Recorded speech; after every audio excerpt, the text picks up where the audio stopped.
आज आपण पौष्टिक टेस्टी अशी नाचणीच्या पिठाचे टोमॅटो ऑमलेट बनवणार आहे।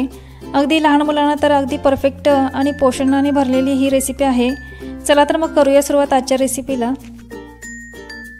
नाचणीच्या पिठाचे टोमॅटो ऑमलेट बनवण्यासाठी इथे आपण घेतलेले आहे 1 कप नाचणीचे पीठ, 2 चमचे गव्हाचे पीठ, 2 चमचे तांदळाचे पीठ, 2 चमचे बारीक रवा घेतलेला आहे। त्यात 1 चमचा पांढरे तीळ, अर्धा चमचा बडीशोप, अर्धा चमचा हळद, चवीपुरते मीठ घातले। हे सर्व जिन्नस आपण एकत्र करून घेऊया। अशा छान खमंग स्वादिष्ट हेल्दी रेसिपी तुम्हाला आवडत असतील तर हेल्दी रेसिपी विथ प्रज्ञा चॅनलला सबस्क्राइब करायला विसरू नका। नाश्त्यामध्ये लहान मुलांपासून मोठ्यापर्यंत अगदी सर्वांनाच आवडेल असे हे टोमॅटो ऑमलेट बनते। लहान मुलांसाठी नाचणीचे पदार्थ खाणे अत्यंत फायद्याचे ठरते, कारण लहान मुलांचे वय हे वाढीचे असल्यामुळे शरीराला चांगले पोषण मिळते। असे नाचणीचे पदार्थ खाल्ल्यामुळे रोगप्रतिकारशक्ती वाढते, हिमोग्लोबिन वाढते, पोटदुखी, अपचन या तक्रारीवर नाचणी अगदी गुणकारी आहे।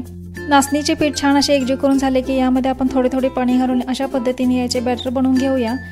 पाणी घालून बॅटर छान असे एकजीव करून घेतल्यानंतर यामध्ये 4 ते 5 हिरव्या मिरच्या आणि साधारण 2 ते 3 लसूण पाकळ्या छान अशा ठेचून घेतलेल्या आहेत त्या घालून घेऊया।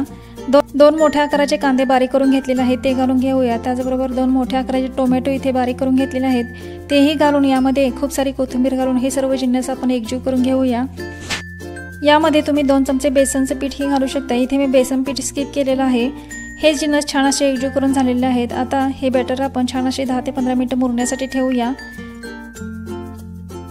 यामध्ये रवा घातलेला आहे। रवा छान असा 10 ते 15 मिनिटांमध्ये फुलेल। तुम्ही बघू शकता बॅटर अगदी छान असं स्मूथ असं झालेलं आहे।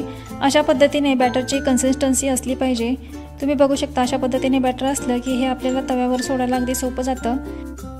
इथे मंद गॅसवर पॅन गरम करून घेतलेला आहे। आता यावर आपण थोडंसं बटर घालून घेऊया। बटरच्या ऐवजी तुम्ही तेल तूप वापरू शकता। इथे बटर छान असं मेल्ट झालं की यावर आपण पळीच्या साहाय्याने साधारण 1.5 चमचे आपण यामध्ये 1.5 पळी आपण यामध्ये हे बॅटर घालून घेऊया। बॅटर घातल्यानंतर हलकंसं याच पळीने थोडंसं प्रेस करून घ्यायचं जेणेकरून याला गोल आकार येईल। यावर झाकण लावून लो टू मिडियम फ्लेमवर हे टोमॅटो ऑमलेट छान असं वाफून घेऊया।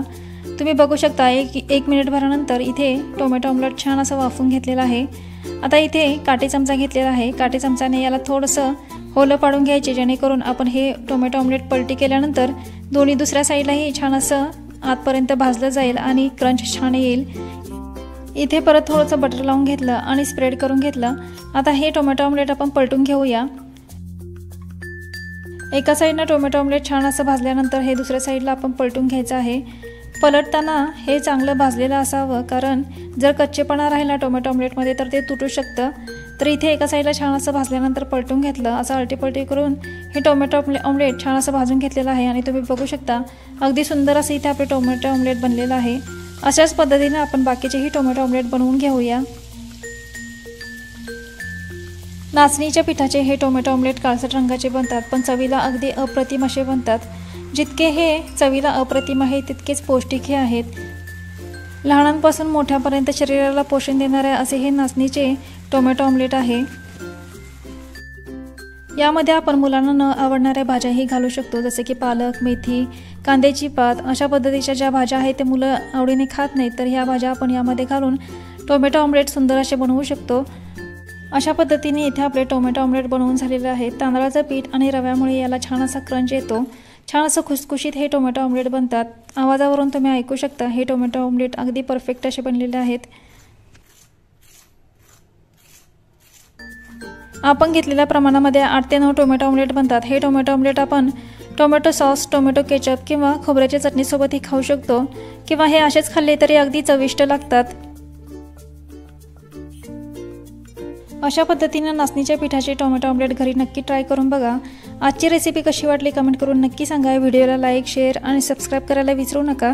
परत भेटूया अशाच छान खमंग स्वादिष्ट हेल्दी रेसिपीसोबत।